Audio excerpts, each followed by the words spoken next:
Fala galera, estamos chegando para mais um R3M e já agradecendo aí o carinho dos likes, as inscrições no nosso canal no YouTube, no nosso Instagram.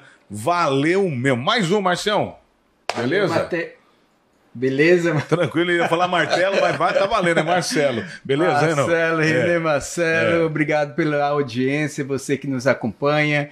E se você ainda não deu um like, né, René? Deixa lá o seu likezinho, o seu joinha, que para nós é muito importante que o YouTube, divulga o nosso canal para todo esse mundo. E aproveita esse link agora, compartilha com seu amigo. Isso. Tá certo? Manda então, para quem você quiser. E você já sabe que aqui no R3M você acompanha a realidade do mundo policial, daqueles que estão ainda na ativa e também daqueles que hoje gozam da...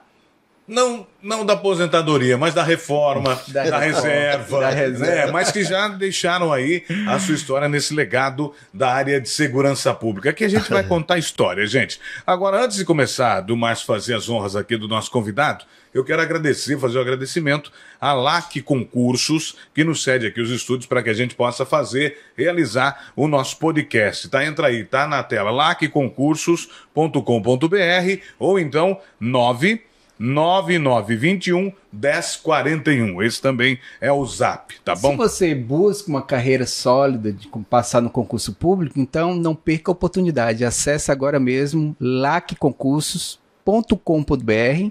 Com certeza a escola que mais aprova aqueles que buscam uma carreira de concurso, ser realmente efetivado, com estabilidade, ser um servidor. Enfim, acesse agora mesmo as redes sociais da LAC Concurso e também o Zap, que é o 99921 1041. Isso, 99921 1041. Vamos falar dessas delícias também rapidinho. Eita. Antes da gente aqui, Valunta, um abraço para você. Obrigado, viu? Val. O Val, ele nos serve aqui sempre com quiche, com deliciosos salgados, ou seja, para a gente saborear aqui. Agora, se você quer fazer uma festa com, vamos dizer assim, cardápios personalizados, se você vai fazer uma despedida de solteiro, se você vai fazer um casamento, um chá revelação, olha, eu preciso de... Tá aqui, Valuntar é a solução. Quer fazer aquela reunião na sua empresa? Entre em contato agora mesmo com a rede, com o Instagram do Val.unta. Isso. Tá? @Valuntar, tá? Ou @Valuntar, faz a garganta aqui. @Val eventos e gastronomia que faz a diferença no seu evento, tá Ou certo? Então o Zap também, 999958188. Valuntar. Vamos apresentar então o nosso convidado aí, Márcio? Vamos lá. Hoje o nosso convidado é assim, uma personalidade, inclusive da Polícia Militar do Estado de Mato Grosso.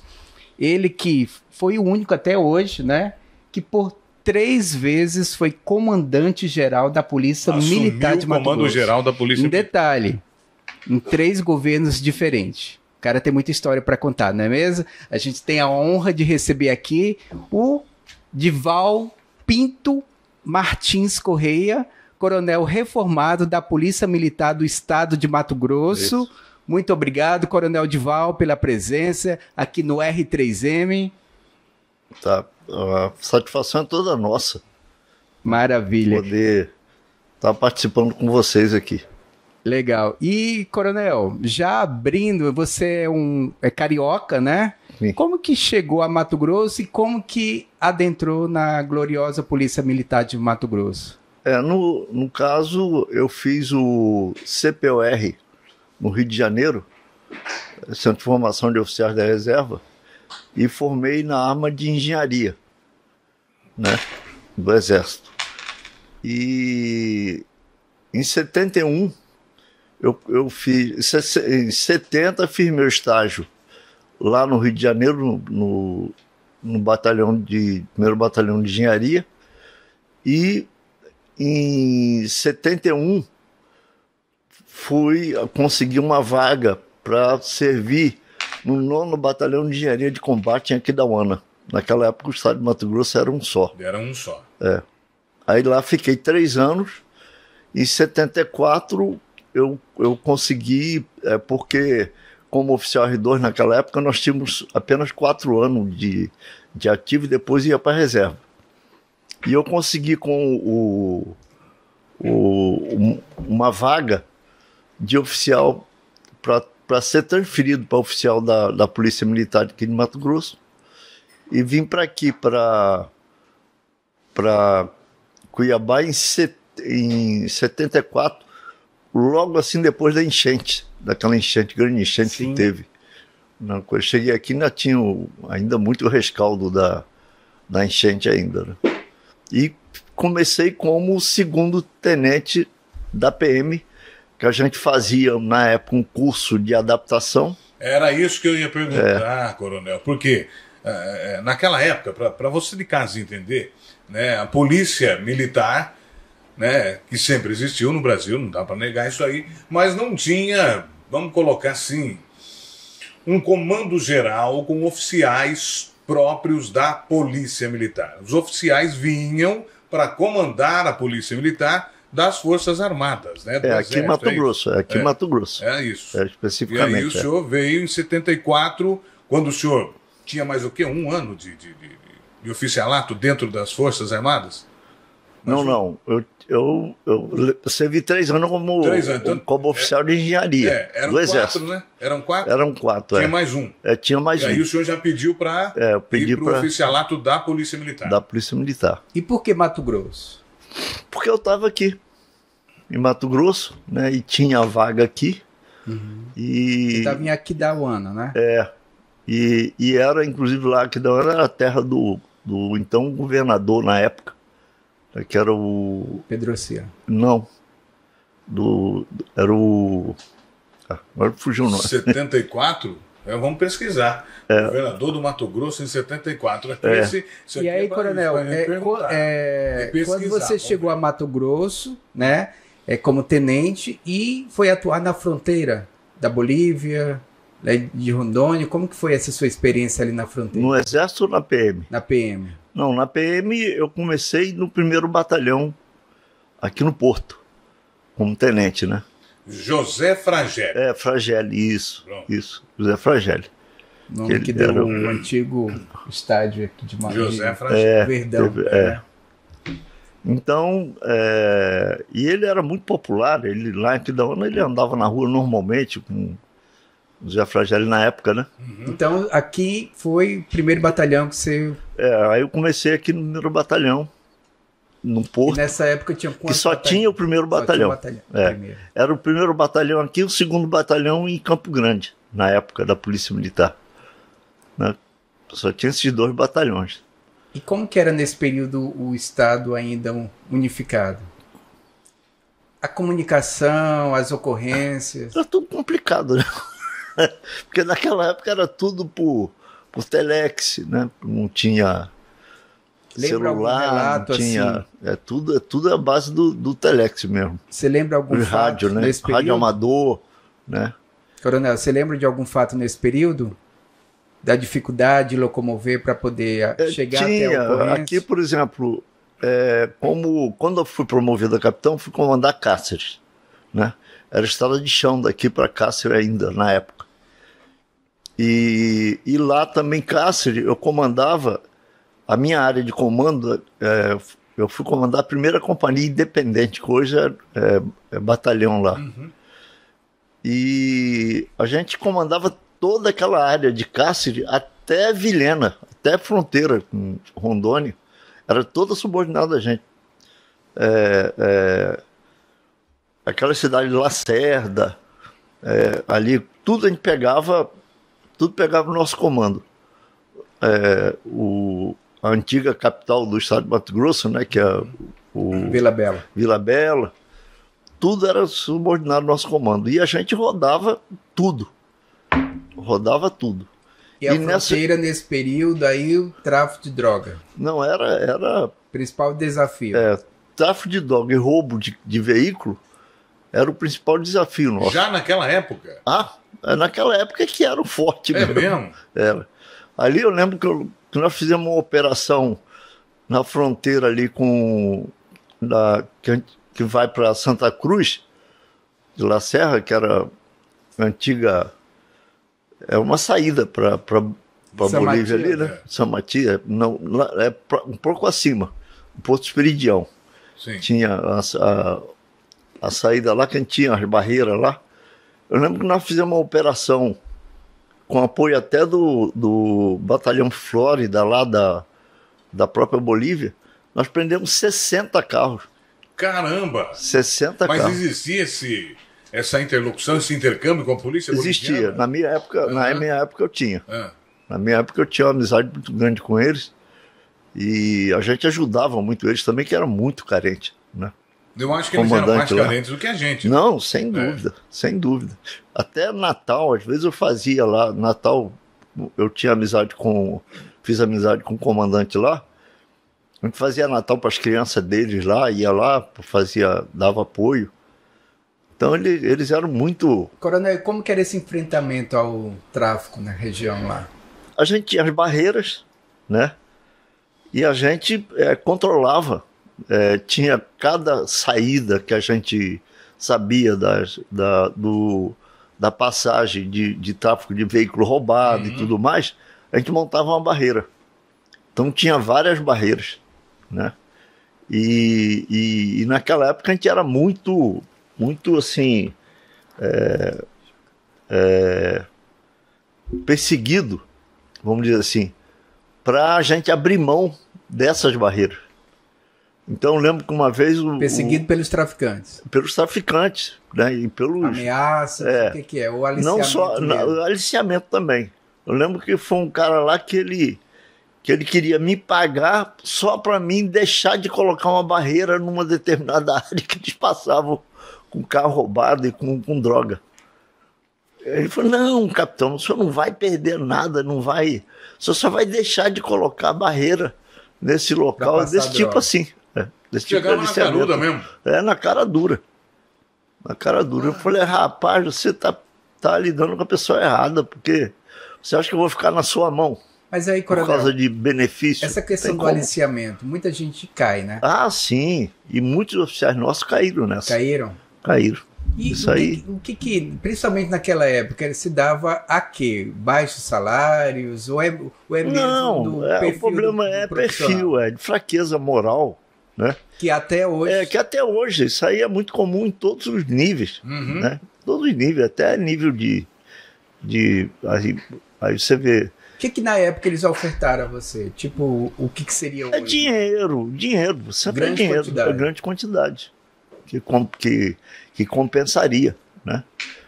E a gente tinha oficiais muito bons. Eu lembro que tem o falecido capitão Camargo, né?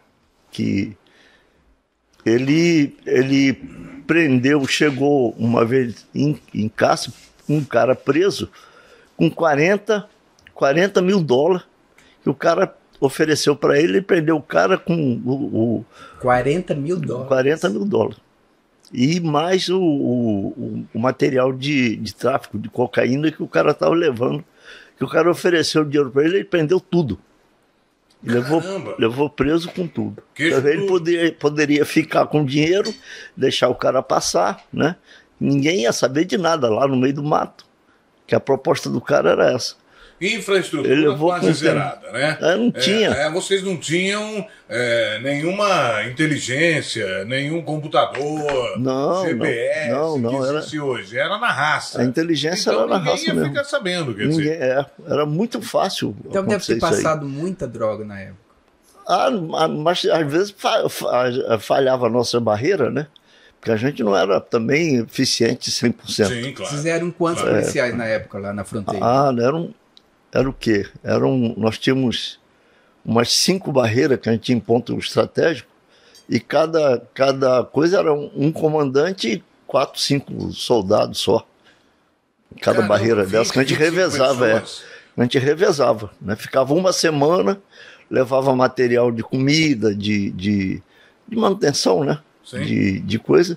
Aí a gente mudava a semana, porque tinha que mudar a semana, porque tinha que reabastecer. Era muito sacrificado mesmo. Esse foi o lugar mais assim, difícil, de fronteira mais difícil lá, porque eu levei lá de 79 a 81. 79 e 82. 2 anos. Nesse período, só para vocês terem ideia, em operação, morreram 3 soldados, um cabo e um sargento, em operação comigo. Bom, então, além dos caras tentarem comprar, né, vamos dizer assim, a polícia, havia também a troca de tiros. Não, enfrentamento, confronto. Sim, enfrentamento. Você esteve à frente desses confrontos? Sempre estava, tinha que estar. E Tinha como que estar à foi? frente. Não, era um troço muito ruim. Chegou a ser baleado? Não, graças a Deus não. Não. Mas a gente teve uma época lá que até foi engraçado, nós enfrentamos, que tinha um bandido lá que era muito famoso e ele enfrentava a polícia mesmo, né? Aí ele teve uma época que eu fiquei tão apavorado, porque eu estava com um sargento do exército me acompanhando, que eu preferi botar o sargento deitado e deitei por cima dele para o sargento ficar ferido. Porque se ele ficasse ferido, para mim ia ser um desastre, porque ia ter que justificar com o exército um sargento ferido deles, né? Você então era complicado. Eu preferi porque era menos complicado do que se ele levasse um tiro. Ia ficar mais complicado. Mas imagino que o armamento naquela época... Não, o nosso armamento era até engraçado. Que era um fuzil velho. Nós tínhamos fuzis. Mas um fuzil daquele ainda de... Não um Mauser 1903 com ferrolho, não, né? Era o 765. Já era mais avançado um pouco, porque tinha o 7mm que era mais velho ainda. Mas a bala era tão velha que a bala não saía mais assim, a bala saía rodando. Quando pegava no coisa... O cano não era raiado, era riscado. Não era raiado mais. O cano era riscado, já não era raiado. Eu lembro que numa operação que era séria mesmo, tinha o comandante do exército lá, ele me emprestou armamento. Ele viu que a minha situação estava assim, precária, que eu não tinha... Aquele fuzil velho não tinha assim, precisão de nada, cuspia a bala. E ele me emprestou o armamento dele, confiou, né? Até esse coronel Goiânia. Coronel, e como que... Assim, ele me deu muito apoio lá. Você estando nesse enfrentamento aos traficantes, de repente vê um soldado, um companheiro seu, né, morrendo. O que passa nesse momento na cabeça? Era muito, muito duro. Era complicado. Mesmo sendo preparado, né? Não, porque, por exemplo, na operação a gente não tem uma definição do que vai acontecer. Ocorre, sim, né? Teve o caso lá tem até hoje um tenente, na época que era tenente, hoje é coronel já, graças a Deus. Ele foi pegar um cara na marra em Ponte Lacerda, o cara conseguiu pegar a arma dele. Caramba. E atirou nele, mas você não acreditava. O tiro pegou bem assim, em cima do bolso, na altura do coração. Sim. Você acredita que pegou na costela dele, correu e saiu atrás. Caramba! Ele não morreu, só furou e a bala correu pela costela e saiu atrás. Caramba. Eu não sei como que aconteceu aquilo. Você temia não voltar para casa quando saía para uma missão? Não, teve um caso interessante que nós fomos fazer uma operação até junto com a Polícia Federal, lá na área de Ponte Lacerda. Aí chegou lá, a gente teve um embate lá e o traficante lá encarou a gente ia matando um agente da Federal que estava com a gente com a faca, ele depois de dominado. Ele tirou uma faca de trás dele e ia matando. A sorte que tinha um outro oficial nosso do lado, quando viu ele com a faca, atirou nele, né, e derrubou ele lá no ato, né? Só que naquela época a comunicação era pro telex. Sim. E chegou que nessa operação quem tinha morrido era eu. Meu Deus. Aí levei uma semana, porque naquela época para de Ponte Lacerda era chão, o estado de chão era ruim, e até resolver o problema lá com o cara morto lá, o traficante morto, e eu levei quase uma semana. E eu cheguei Ponte Lacerda Cáceres. É. Quase uma semana. É, porque eu até resolvi os problemas administrativos que a gente tinha junto com a Polícia Federal, né? Beleza. Aí quando eu cheguei em casa, eu encontrei já o Ricardão dando apoio para minha mulher, porque Caramba. eu tinha morrido. Aí todo mundo estava um velório lá esperando chegar o meu corpo de morto. Já estavam lá consolando a viúva. Viúva. Caramba. Foi isso, conta pra gente. Coisa. Foi em 80. Foi em 80. 80, quando ele estava na fronteira lá. Eu tava lá. E aí, de repente, você chega na... Aí eu cheguei, aí, ele aí não morreu não. E eu, quando eu vi um monte de gente lá em casa, quando eu fui chegando, a gente tinha um jeepzinho velho. Aí quando eu fui chegando, aí vi aquele monte de gente, eu pensei que tinha acontecido alguma coisa, porque naquela época eu era casado, eu só tinha minha filha hoje, mais velha, que eu só tinha uma filha só que tinha 4 anos. Aí eu fiquei desesperado, falei, aconteceu alguma coisa, todo mundo lá em casa. Todo mundo dentro de casa, chorando e tal. Já com todo eu vi que a comunicação, o quanto era ruim a comunicação naquela época. Não, mas ainda bem que quando o senhor chegou, não falaram em assombração. Olha a assombração chegando aqui. Todo mundo correndo. Que é isso? Coronel, já estava tudo preparado para velar o corpo? Não, estava para receber o corpo. Receber, esperando receber o corpo. Caramba, que telex. A informação era telex que eu tinha horroroso que mandaram, hein? Né? É um negócio meio assim, a deficiência era muito grande. E a gente partia para cima, e quando a gente saía em diligência, a gente levava 1, 2 semanas viajando. No meio de... Eu lembro que tinha lá na região dos... tinha uma região lá que era só areia, que era um pouco antes de chegar na fronteira com Rondônia, de Vilhena. Então a gente para andar era um sacrifício, e a gente já sabia do segredo, a gente levava saco, porque para o carro desatolar daquela areia, a gente tinha que botar saco um saco na frente para poder, porque o saco segurava a areia e dava para o carro sair do... Caramba! Porque não tinha outro jeito, a gente tinha que levar o saco para poder ir andando. A gente, às vezes, para andar 30 quilômetros, ele levava um tempão enorme. Coronel, além do enfrentamento ao tráfico de drogas, tem também ali, que atraía muita gente devido ao ouro, né? Os garimpos ali. E essas disputas ali? Tinha a questão também da reserva indígena, né? Que tinha nessa região lá, por exemplo, tinha o Inhambiquara, né? Que eles eram bem atrasados. E eu lembro que uma vez eu fui lá para tentar fazer contato com eles, para achar um avião que tinha caído lá na região. Na aldeia. E eles ajudavam a encontrar, porque eles conheciam bem, né? Mas esses Inhambiquara, na minha época, eles eram assim, a gente só distinguia o homem da mulher por causa do seio. Era assim, tudo fedido. Mesmo? Eram bem atrasados. Bem nativos aí. Bem nativo mesmo. Bem nativo. Mas como que era a relação de vocês com ele? Não, a gente sabia lidar com... Porque o grande problema é a gente saber respeitar os limites dele. Claro. Né?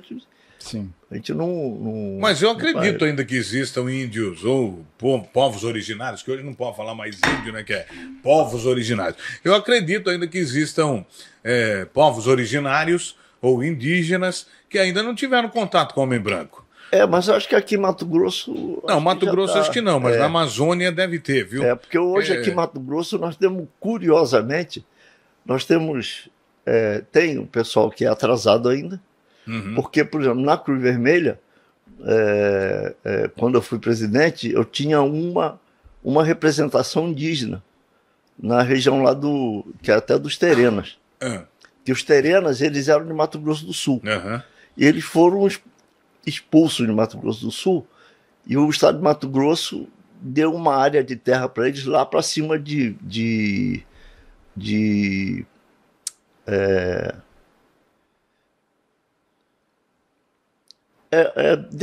depois de Alta Floresta. Perto de Alta Floresta. Ali. Para aquele lado lá. Aí, e eles pegaram essa região, como eles eram agricultores, o que eles fizeram? Eles pegaram pegaram essa região que eles ganharam e plantaram banana Sim. e fizeram um bananal e eles sobreviviam de venda. E o caminhão entrava e, segundo que é o pajé dele, que era membro nosso da Cruz Vermelha. E eles colhiam a banana e saíam com o caminhão, eles cobravam na saída. Uhum. Mas eles mesmo não tiravam a banana. O caminhão que carregava lá já ia com os peões dele, carregar e saía. E eles, curiosamente, eles tinham uma cultura muito, eu considero até mais assim, socialmente avançada do que a gente. Caramba. Porque eles mandavam o pessoal deles para estudar fora, só que eles tinham que estudar fora e voltar para a aldeia. E hoje nós temos uma comunidade deles lá, dos terianos, e eu tenho contato com esse, por exemplo, esse pajé, ele não era cacique, ele era pajé. Que ele chegou aqui na Cruz Vermelha, foi até muito engraçado. Que ele chegou, né? Eu estava lá na Cruz Vermelha, eu estava até roçando lá na frente. E aí chega um cara com o cabelo amarrado para trás assim, né? Um cara meia larga assim, de característica de índio mesmo. Sim. Mas assim, o cabelo amarrado para trás, assim, que não. Aí ele pegou e falou assim: eu queria. O senhor que dirige aqui, eu falei, sim. Eu queria entender como é que é essa Cruz Vermelha, né? Eu falei, não tem problema. Aí larguei o material lá, sentei com ele lá dentro. E explicou. E fui explicar, né? Aí ele explicou que ele era pajé, e ele estava passando aqui, e ele, como tinha um dia aqui, ele achou curioso e queria saber como é que era a Cruz Vermelha, né? Pode concluir. Aí eu expliquei para ele tudo, né? Eu falei assim, mas você está passeando? Você veio lá de... Alta Floresta, vamos dar aquele lado lá. Aí ele falou assim, eu falei, não, eu tô chegando de São Paulo. Eu falei, legal, você foi passear em São Paulo? Aí ele falou assim, né, eu fui dar uma palestra lá. Que é isso? Aí que legal. Eu falei, palestra? Eu falei, aonde? Eu falei, na USP. Que bom. Aí esse índio era formado em ciências sociais. Que maravilha. Então o senhor pegou dos dois lados, né? Tanto povo que era tão atrasado e esse que era bem avançado. Os terenos. Porque o pessoal, cada etnia tem uma cultura diferente. Sim, sim. Então, por exemplo, o Chavante é totalmente diferente. O Chavante, eles são caçadores. E os terenos são agricultores. Sim. E tem outras etnias lá que também são agricultores, né? E tem uns que ele estava me explicando que eles andam, quando tem reunião lá na comunidade deles lá, eles vêm as índias, vem tudo pelado mesmo. E eles, da cultura, né? Da cultura. Quando tem assim reunião e vai não índio, aí eles mesmo lá, eles colocam um tapa-sexo lá para não ficar chamando atenção. Que legal. Né? Porque eles têm esse cuidado com as etnias. Né? Então, ele falou que uma das mais assim, atrasadas lá era o Bororo, quando ia lá reunir com eles lá, né? Então é muito interessante. Coronel, que legal. Por um período, né, o comando da PM aqui de Mato Grosso esteve à frente de policiais oriundos do Exército, né? Como você até mesmo... a nível de oficiais. Qual que é o lado positivo desse comando da PM? Porque na época nós não tínhamos academia. Certo. Nós não tínhamos academia que formava aqui, então a gente mandava fora, né? Era em São Paulo, Minas, não tinha vaga, no Rio Grande do Sul, nós temos oficiais formados no Rio Grande do Sul, né? Pernambuco, nós temos oficiais formados em Pernambuco, desse pessoal antigo, né? Quando eu assumi o comando, eu consegui reativar a academia. Peraí. Quando o senhor assumiu o comando pela primeira vez? Quando foi isso? Isso foi em 90. 90. Primeira vez. Aí nós conseguimos, na segunda vez, nós conseguimos, na verdade, nós ativamos uma academia no governo do Jaime. que eu conversei com ele, como um oficial nosso foi para Santa Catarina e casou com a coordenadora da academia lá, e ela tinha uma experiência muito grande como coordenadora da academia, coordenadora pedagógica. Aí eu propus para o Jaime convocar ela com ônus para o estado de Mato Grosso, para ativar a nossa academia aqui, que ela tinha experiência. Até então não tinha. Para implantar a academia. Para implantar a academia. Nessa ela época, veio, coronel, a PM e os bombeiros eram unificados. Era unificado.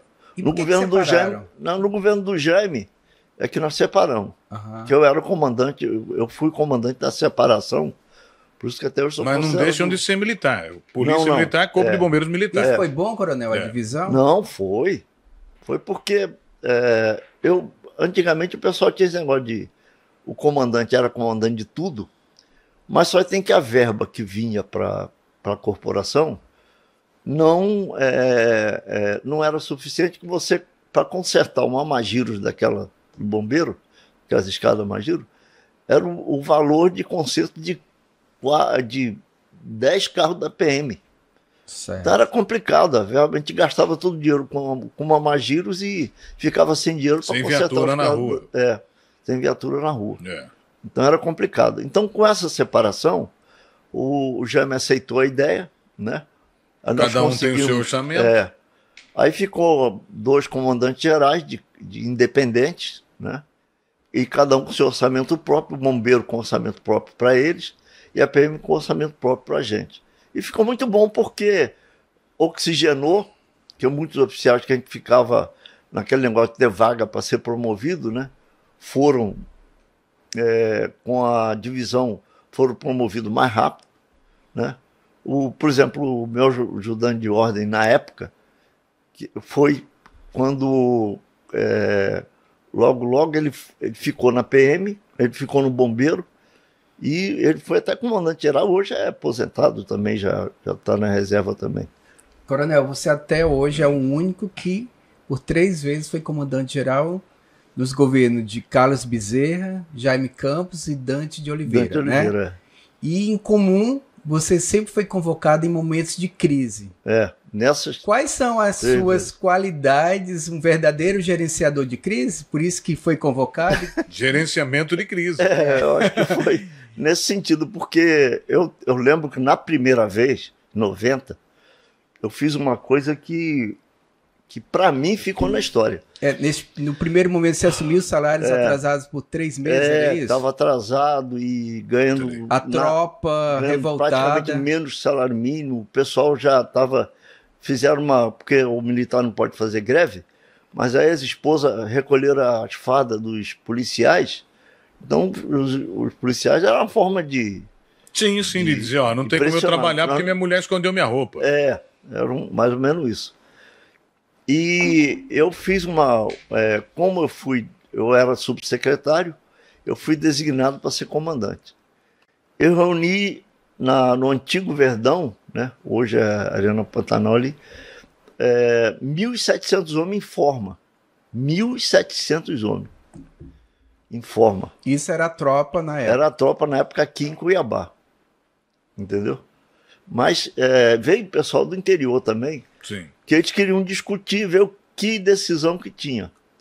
Aí o que aconteceu? Como eu tinha sido subsecretário, eu tinha mais ou menos uma noção de segurança, tinha mais ou menos noção do problema administrativo nosso. Aí eu propus, como no governo Bezerra ficou devendo muito precatório, né, de dívida, que ele deu aumento, mas não tinha dinheiro para pagar e ficou em precatório. Ficou em precatório. E, mas uma hora tem que pagar. Aí, por exemplo, um soldado tinha 40 mil para receber na época, de atrasados. Caramba. Oficiais era a média de 200, 100, 200 mil. Isso naquela época da inflação maluca que o Brasil vivia. Em precatório. Né? Aí eu assumi e logo depois o Bezerra saiu e ficou na mão do Dr. Edson. E o Dr. Edson falou assim, Dival, você é comandante geral, você está controlando a tropa aí, eu não vou mexer contigo. Aí o que você fizer, você tem minha carta branca. Aí eu falei, olha, doutor, eu tenho uma proposta para fazer para o senhor. A gente tem de resolver esse problema da tropa. Porque eu pedi à tropa, eu botei o pessoal em forma e pedi 3 meses para me tomar uma decisão na frente da tropa lá. E depois de 3 meses, se eu não tivesse resolvido nada, eu falei com eles, eu mesmo ia assumir, eu ia pedir minha exoneração como comandante-geral, se eu não conseguisse resolver. Mas eu tinha uma carta na manga, porque eu sabia dessa história. E o que eu fiz? Eu fiz uma proposta pro doutor Edson, da gente, desse precatório, ele não podia dar aumento. Não tinha como, porque tinha as outras categorias e tudo mais. E mesmo era o último ano de governo, né, que eu assumi o Bezerra só foi 1 ano como comandante. Aí eu fiz uma proposta para ele e falou o seguinte, ele me deixasse eu discutir com o secretário de administração, na época, e financeiro, que era o Walter Albano, que era o secretário, e eu fiz uma proposta seguinte, desses precatórios, porque o importante é o que você recebe no final do mês, não é salário. Né? Ele visse o que ele podia pagar, uma percentual pequeno por mês, desses precatórios, que aí o que ia acontecer? O governo ia estar pagando o precatório, embora o percentual pequeno, né? Que, vamos supor, na época... Somado ao salário, ia dar uma oxigenação. Sim. E o Walter fez um cálculo lá, no final, o resumo. Deu para pagar um valor desse precatório picado por mês. Sim. E ele pulou de 1 salário mínimo para o valor a receber, ficou aproximado em 3 salários mínimos por mês. Que aí, baita oxigenação. Em função disso, eu passei a ser o melhor comandante da Coronel, mas é o seguinte, teve todo esse período, né, de discussão, 3 meses de 3 salário meses atrasado, as pessoas precisam comer, pagar aluguel. Como que foi manter a tropa? Mas foi o tempo que eles me deram de crédito. Sim. E eu, graças a Deus, eu sempre tive a aceitação da tropa, né? Eu lembro que eu fiz uma formatura do 1º Batalhão e eles, como eles eram acostumados, eles viam muito a pessoa do comandante, né? E eles sabiam que eu ia brigar por eles, né? E eu lembro que um dos sargentos lá falou, coronel, o senhor é diferente. Com o senhor a gente vai para a rua até com cabo de vassoura. Fazer policiamento até com cabo de vassoura. Então você não teve dificuldade de manter a tropa na rua? Não. Só com as esposas. Não, mas eu expliquei para eles. Eu expliquei para eles. Uma forma que eu tinha para demonstrar força perante o governo era todo mundo voltar e eles iriam para a rua fazer o policiamento, né? Para que você pudesse brigar, porque senão o governador vai olhar e falar, comandante, não dá porque os caras não estão na rua. Estão querendo receber o quê? Exato. E foi o acordo que eu fiz com eles aceitaram. Que eu falei com eles, vocês ficarem andando atrás de político A, político B, ninguém vai resolver o problema de vocês. Então me dá esses 3 meses, que não dá para resolver antes disso, porque até negociar... Sim, conversar, explicar. Explicar em folha, esse negócio é complicado. E deu certo. E depois, esse foi o primeiro.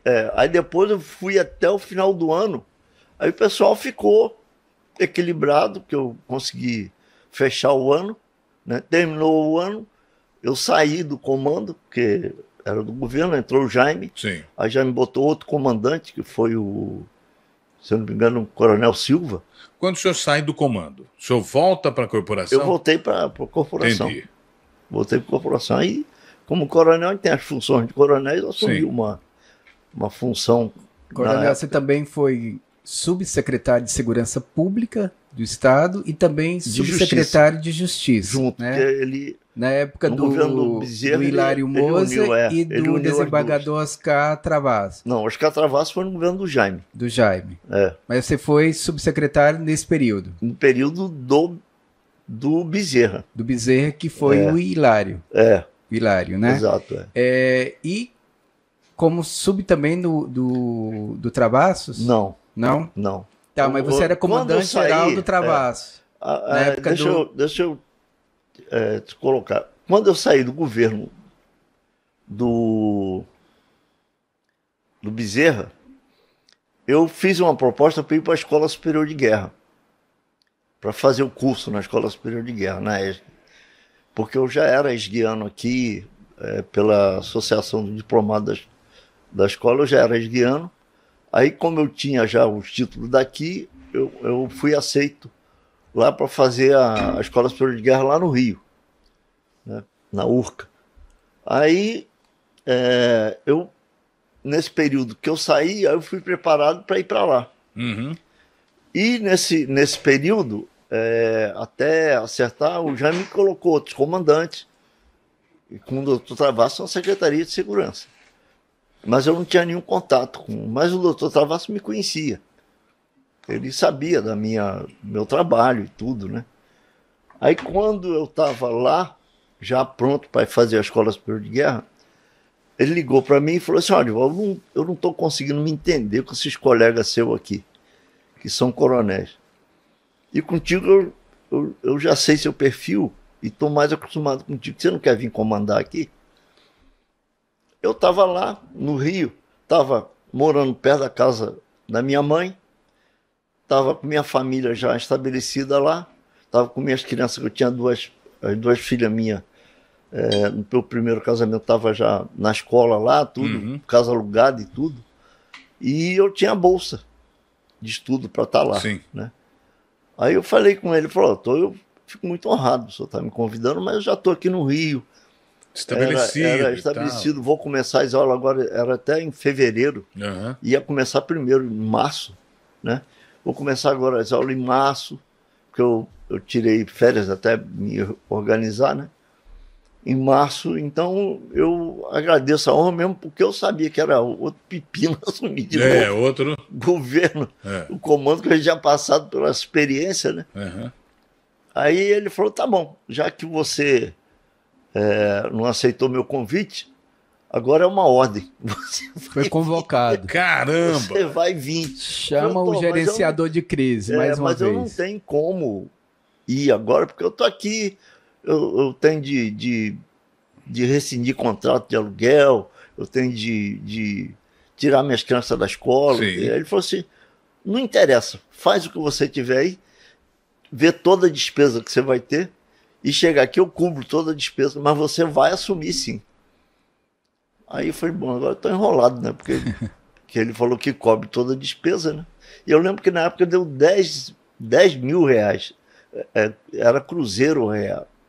Cruzeiro Real ainda. Que ano? Novo era? Cruzeiro. 90 aí? Foi 93. Cruzeiros 93, novos. Depois virou Cruzeiro Real, depois virou o RV, que aí virou Real. Que aí virou Real. Então você foi comandante da PM enquanto desembargador Oscar... nos 2 últimos anos, que até então já tinha passado já, os 2 últimos anos do governo do Jaime. Coronel, o que a gente percebe que diante do crescimento da criminalidade, a gente sempre ouve saudade do Travasso na segurança. O que se atribui a isso? Como que era o jeito Travasso, dele? Ele tinha uma firmeza muito grande de comandar, e ele era muito respeitado também, como desembargador. O que ele falava, o pessoal... Bandido bom é bandido morto, nessa época. Mas isso aí também, o pessoal queria muito, vamos dizer assim... É mito. Fantasia. Muita fantasia em torno dessa coisa. Realmente ele O que ele aconteceu falava nesse isso. período? Porque o problema você estava à dele, frente da polícia nessa época. Dele é o seguinte: com ele, ele não ficava, vamos dizer assim, subordinado a determinadas coisas. Eu lembro que com esse... Não, eu percebi que ele não é subordinado. O senhor vem pela nossa amizade. Não, eu não posso, estou convidando. É uma ordem. Aí tem que vir mesmo, não tem jeito. Não tem como. Aí, e ele é o seguinte, por exemplo, teve um caso de um oficial nosso que teve um contratempo lá com um traficante em Rosário Oeste, e ele, no embate lá, e ele empurrou o traficante, na verdade. Mas só tem que deixou margem para a justiça entrar contra ele. Sim. Né, contra esse oficial. E era um oficial muito bom, que era um guerreiro. Depois até foi morto em Rondonópolis, esse oficial, por estar combatendo o tráfico também. Entendi. Aí eu falei assim, ó, doutor, fica ruim um oficial nosso ser julgado, né, ser condenado porque ele deixou provas que ele Sim. tinha empurrado o traficante. Aí fica difícil, né? Não tem um jeito do senhor ver esse processo para não deixar ele ir a julgamento e tudo mais. Aí ele falou para mim, falou, e esse processo está onde? Eu falei, está lá no fórum. Eu falei assim, então vai lá que eu falo que eu requisitei esse processo para cá. Aí tudo bem, eu fui lá no fórum, né, a pedido dele, por ordem dele, e levei o processo para ele, né? Falei, tá aqui o processo. Tá? E aqui tem, o ruim que tem prova contra o oficial aqui, né?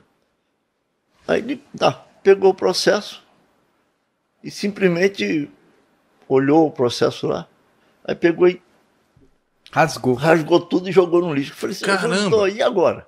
Eu que assinei lá o processo. Sim, lá, eu que retirei ele de lá. Né? É. Aí ele falou assim, quem mandou você retirar lá? Eu falei, o senhor. Eu falei, não, fui eu que mandei. Era desse tipo. Então... assumia mesmo. Ele assumia tudo. Não tinha meia conversa, nem de negócio de a bandidagem o temia. Não sei, aí fica, o problema é seu. Entendi. Não tinha nada disso, não. Não, ele fui eu que mandei, eu assumo e acabou. E ficou, nunca mais ninguém me pediu nada. Papo reto. E esse jeito duro, a bandidagem o temia? Ah, sem dúvida. Sem dúvida. Porque... E ele dava essa autonomia também enquanto comandante. Se você tivesse agindo pro lado da justiça, cometeu erro, mas foi bem intencionado e pro lado da justiça, tem tudo. Tem tudo com ele cobria. Ele não tirava corpo fora, nem falava, não, agora o problema é seu, você que errou. Não tinha nada disso, não. Esse problema é o conceito que eu tinha dele. Eu vi muitas vezes ele ajudar muita gente que tinha errado, mas na boa intenção de... Porque a gente comete erro mesmo, claro, não tem jeito. Somos falhos, né? Agora, esse foi a segunda vez que o senhor assumiu, né? E a terceira? A terceira já foi no governo do Dante. Já foi diferente. Foi até engraçado porque a última coisa que eu imaginava é que eu ia ser convidado pela terceira vez para ser comandante. Para gerenciar mais uma crise ou não? Por incrível que pareça. Aí, porque foi um aumento que o Dante prometeu na época, e o comandante era o Coronel Luiz, que já deixou a gente. E o Aloysio pegou e anunciou que ia ter aumento normal, ele era comandante, né? Anunciou. Chega na hora, o Dante não deu o aumento. Aí quem ficou desmoralizado? O comandante. Que falou que ia ter aumento e não teve, né? Não houve. Aí o Aloysio era pavio curto, foi lá tomar satisfação com o governador, que ele não era palhaço para ficar fazendo esse tipo de papel na frente da tropa, que ele estava desmoralizado, né? Eu sei dizer que os dois se desentenderam lá e o Aloysio era pavio curto, ele não aceitava também, com toda a razão. Eu também daria razão a ele. Aí ele foi exonerado, né? Aí o chefe da Casa Militar era até o Coronel Adelino, né? E o Dante falou assim, agora, tirando o Aloysio, quem que eu boto no lugar dele? Chama o Dival. Aí o Adelino falou Chama assim, o Coronel Dival que ele resolve. A tropa pode aceitar por causa essas tomadas de posição minha, né? É o Coronel Dival, o único que a tropa pode aceitar. Coronel, só voltando à época em que você comandou, na época do secretário de Travasso, ele dava essa autonomia para você.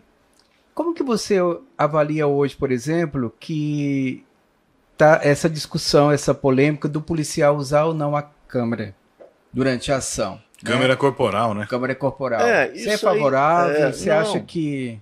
Não, isso aí não tem... Por quê? Não tem nem sentido isso aí. Porque a questão do erro do policial tem que ser combatido pela consciência do próprio policial.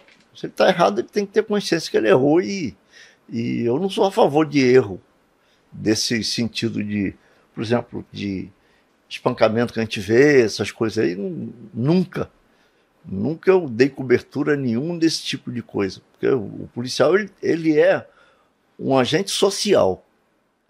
Ele tem que ver que até uma entrevista que fizeram comigo, que falou, o policial, ele não pode ter raiva do bandido. Ele tem que combater o erro do bandido, mas não... Sim.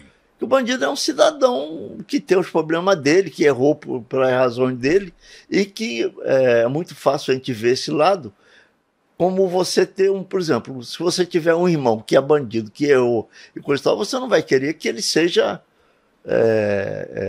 condenado, ele vai querer que ele seja condenado pelo erro dele, não pelo fato de querer ser torturado ou coisa semelhante. Não tem sentido isso. Mas na prática, você acha que eles não agem muitas vezes com ações truculentas? Não, às vezes, porque, por exemplo, teve um caso de um soldado que era muito bom, operacional, e que ele pegou um malandro, e os caras parece que tinham cobertura, alguma coisa dentro da coisa, foi debochar dele, estava debochando dele. E ele perdeu o controle desse negócio de ficar debochando dele, sendo chamado de cachorro do governo, essas coisas que o pessoal ofende o policial. E ele pegou, ele pregou a mão no cara porque estava desacatando ele e desrespeitando ele como policial, né, como pessoa.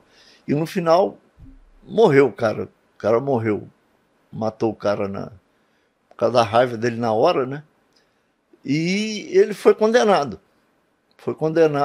Perdeu a farda e tudo, levou um tempão teve que pagar a pena dele e tudo.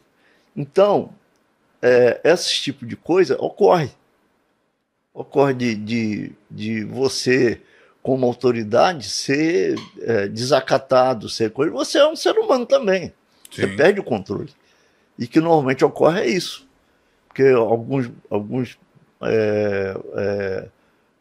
bandidos e coisa e tal que se acha com o direito de te ofender. Sim. E você é um ser humano normal. Então muita gente não entende esse tipo de coisa. E né? Trazendo hoje para a nossa realidade, Coronel, o crescimento aí das facções criminosas, né?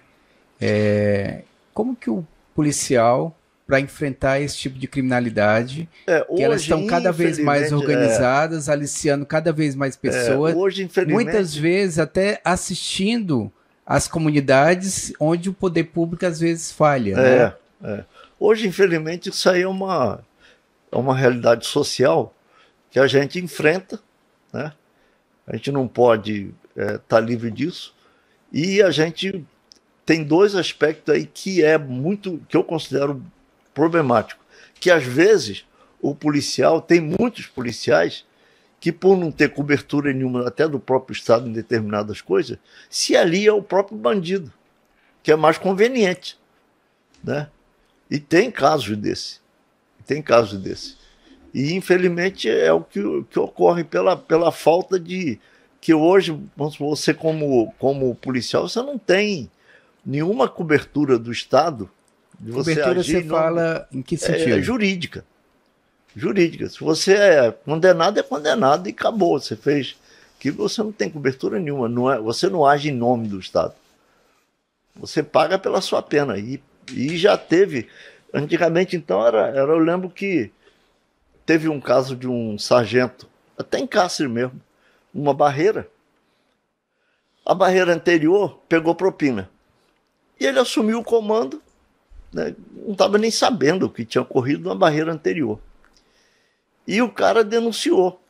E ele que estava comandando a barreira, que nem sabia que tinha ocorrido propina naquela barreira. Ele era o comandante. Ele ficou respondendo sem nem saber de nada.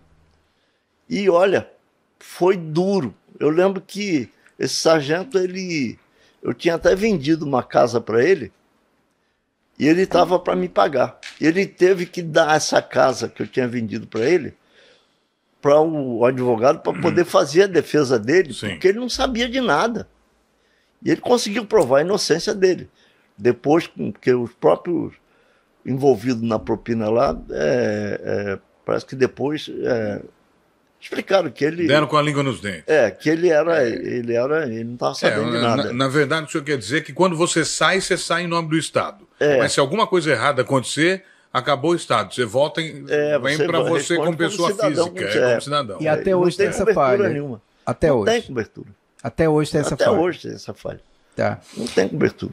Coronel, você acha que a unificação das polícias é uma saída para essa crise de segurança hoje instalada no país? Olha, o problema todo é uma questão cultural. Né? Unificar não vai resolver nada. Por quê? Porque, por exemplo, a polícia militar é uma polícia preventiva. Né? Polícia civil é uma polícia judiciária. Investigativa. Investigativa. Então, a cultura de um não tem nada a ver com a cultura de outro, em termos de ação profissional. Né? Então, isso, eu pergunto para você, como que ia unir essas duas culturas? Mesmo porque a disciplina militar é totalmente diferente Sim. da polícia civil. Porque, por exemplo, eu como comandante, como coronel, eu sou coronel em qualquer lugar. Não sou só quando eu estou lá como... Sim, não. Como coisa, eu sou comandante e o subordinado é subordinado. Sim. Em qualquer lugar, de farda, sem farda, coisa e tal. E na polícia administrativa, ele só é subordinado lá na administração. Fora, não. Eu não posso... O delegado não pode pegar um agente policial e chegar, você está subordinado a mim, você vem aqui, coisa e tal. Ele não tem autonomia para isso. Né? O agente policial não tem obrigação de ir atrás do delegado, porque o delegado determinou que ele fosse atrás dele. Você acha que tem uma rixa entre PM e Polícia Civil? Não tem nada a ver uma coisa com outra. Muito pelo contrário. Na minha época, como eu fui subsecretário, a gente tinha uma união muito grande, tanto é com a maioria dos professores da academia, quando nós ativamos a academia, eram delegados. Tinha uns 3 ou 4 delegados lá, que eram instrutores na academia da Polícia Militar, mais na área de direito, né? Uhum. Então, muito pelo contrário, sempre, na minha gestão, sempre foi unido, muito unido. E até hoje eu tenho muita amizade da minha época com muitos delegados, que a gente era totalmente integrado, que cada um no seu quadrado, vamos dizer assim, né? E a gente não tinha problema nenhum, muito pelo contrário. Coronel, você também muito ligado a essa questão da educação, inclusive implantou a Escola Tiradentes, né, em Cuiabá. Foi. E esse mimimi em termos das escolas civil-militar instalado no país, como que você avalia toda essa situação? Não, isso aí é muito simples, é uma questão essa questão da preferência da sociedade pelos colégios militares é a questão da disciplina do respeito, que hoje as escolas particulares enfrentam um problema muito grande, né? De não ter nenhum respaldo da própria administração educacional, né? Dentro da escola. O professor, se um aluno, em cima de encarar o professor dentro de sala... Hoje é o que mais acontece, não tem infelizmente. Cobertura nenhuma. O professor não tem cobertura nenhuma. E dentro da disciplina militar, não, é totalmente diferente. O aluno tem o respeito, o professor é respeitado, então... e o aluno se ambienta naquele processo que, ao contrário do que muita gente pensa, a criança, o jovem, ele gosta da disciplina. Ele se sente orgulhoso por ter a disciplina, por estar vivendo um ambiente de disciplina. Né? Eu tive, minhas filhas, que eu teve, depois que eu tive enteada, inclusive, que eu acostumei com a disciplina militar, eu não consegui estudar em colégio particular. E tentaram acabar até com Tiradentes aqui, né, de interferência, mas aí a cultura das crianças já era. Já era. Então ia professor lá querer conversar coisa de desviar o comportamento da disciplina e coisa e tal, eles, essa minha enteada que eu tinha, que eu criei desde 4 anos, ela falava que dava em cima e botava o professor para calar a boca lá, no lugar dele. Conversa fiada, não adianta. Hoje ampliou o número de escolas, né, com militarismo. Hoje, orgulhosamente, esse dia até, numa reunião na DESG, eu fiquei até lisonjeado, porque eu fui homenageado, porque hoje nós temos com promessa de aumentar 22 colégios Tiradentes no estado. Isso, Tiradentes. Fora o do bombeiro. Sim, que se Deus quiser vai crescer também, porque está indo muito bem. Né? Que é o Dom Pedro ali, primeiro né? é o Dom Pedro. Dom Pedro Você ali. enfrentou essa dificuldade de implantar uma escola militar aqui? Dificuldade, assim, o problema era a secretaria aceitar, né? Mas como começou dentro da corporação, a secretaria não podia, tinha dificuldade, assim, porque no início eles queriam mandar só professor problemático porque achavam que o professor também ia corrigir a disciplina militar, né? E começou para atender uma demanda interna para filhos de policiais. Uma demanda interna dos filhos de policiais, mas com abertura para os civis, né?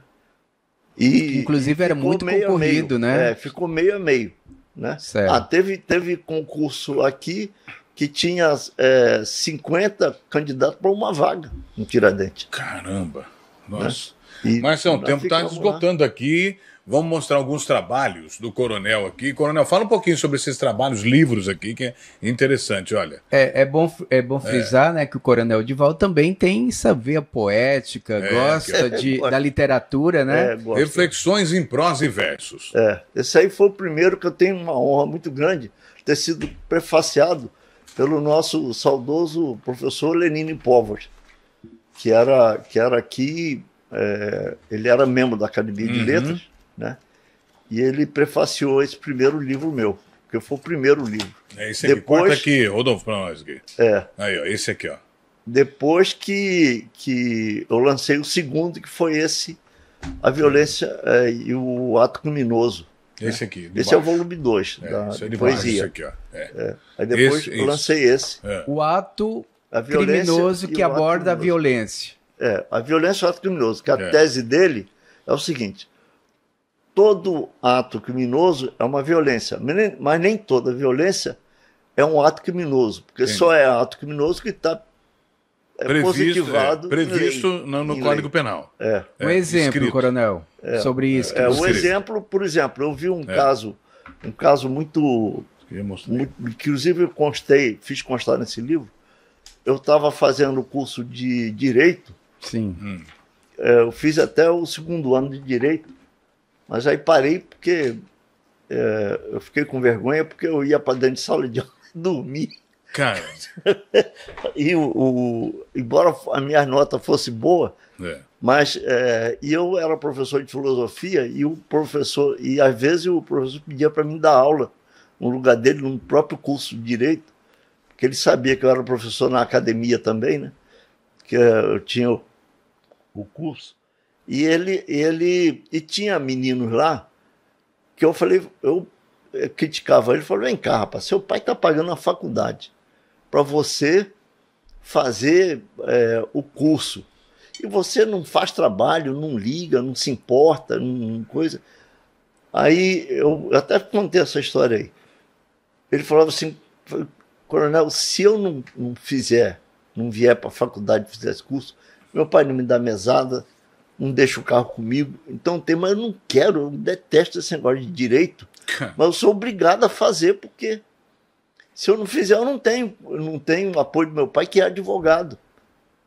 E eu sou obrigado a fazer, eu faço, mas eu não quero isso, eu quero outra coisa.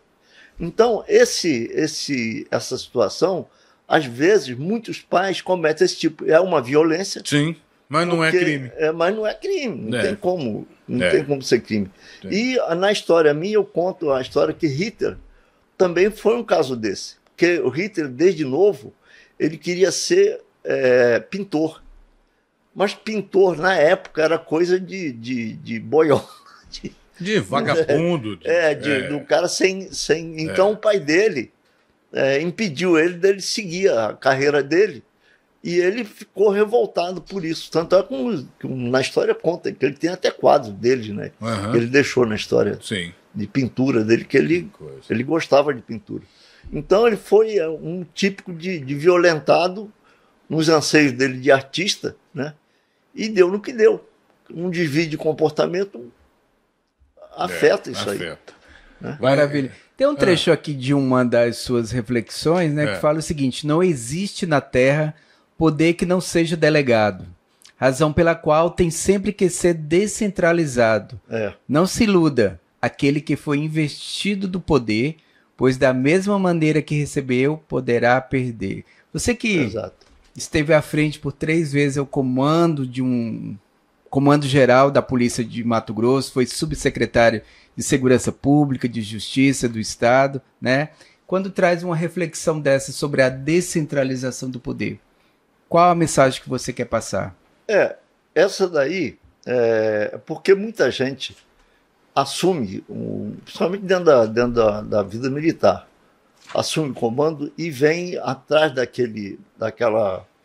do poder do comando, a famosa arrogância, que é muito comum isso aí, né? Acho que o poder é eterno.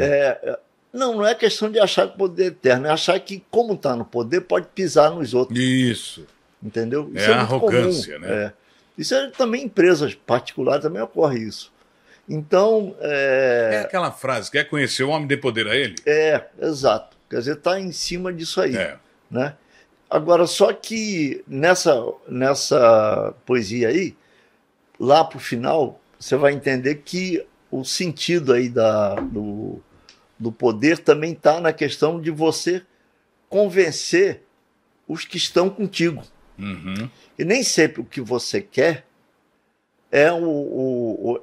vamos dizer assim, tem que ser passado com inteligência, porque as pessoas que estão contigo podem não aceitar e te boicotar naquilo que você está querendo. Acontece isso muito dentro de uma corporação? Isso em todo lugar. Dentro da corporação, no mundo corporativo, enfim.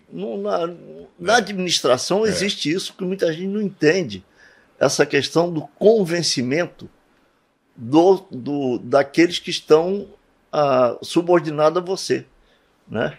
Isso aí faz lembrar na filosofia, muita gente não sabe que o trabalho que destacou aquele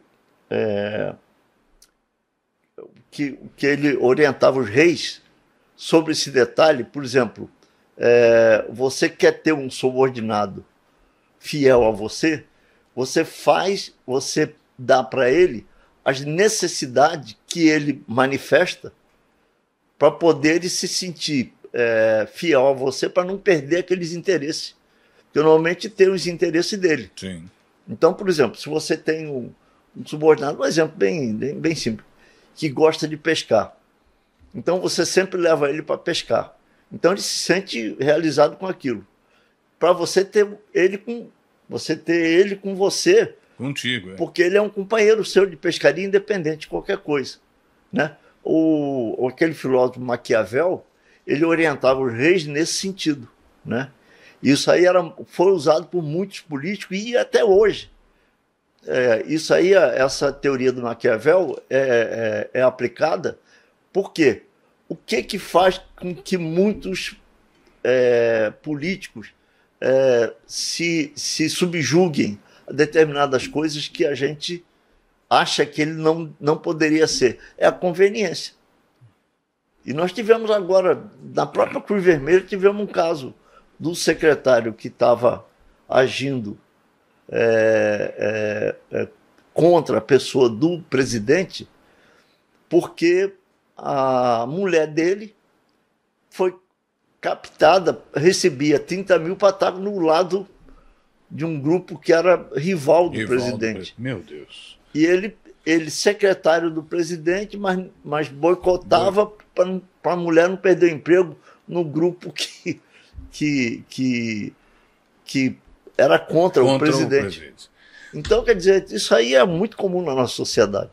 Coronel, vamos encerrar, porque não dá mais tempo, já estouramos tudo aqui, velho. Eu só queria, antes de encerrar, Coronel, qual a mensagem que você passa neste momento para um jovem que queira ingressar na Polícia Militar ou nas Forças Armadas? É dizer que a Polícia Militar, como as Forças Armadas, não, na Polícia Militar é uma coisa, Força Armada é outra.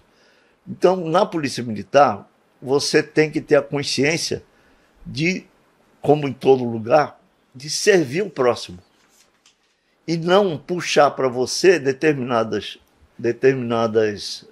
vamos dizer assim, ilusões de poder, vamos dizer assim, de ser superior a alguém, porque nós não somos superior a ninguém. Muito pelo contrário. A humildade é sempre a linha mestra de toda atividade. Por mais superior que você seja, a humildade sempre ocupa um lugar importante. Então, ter humildade é o segredo de tudo. E, logicamente, sendo humilde, você vai respeitar o próximo, né? Vai amar o próximo, você vai ter o retorno do próximo. Então, a humildade é fundamental em todos os aspectos, né? Pronto.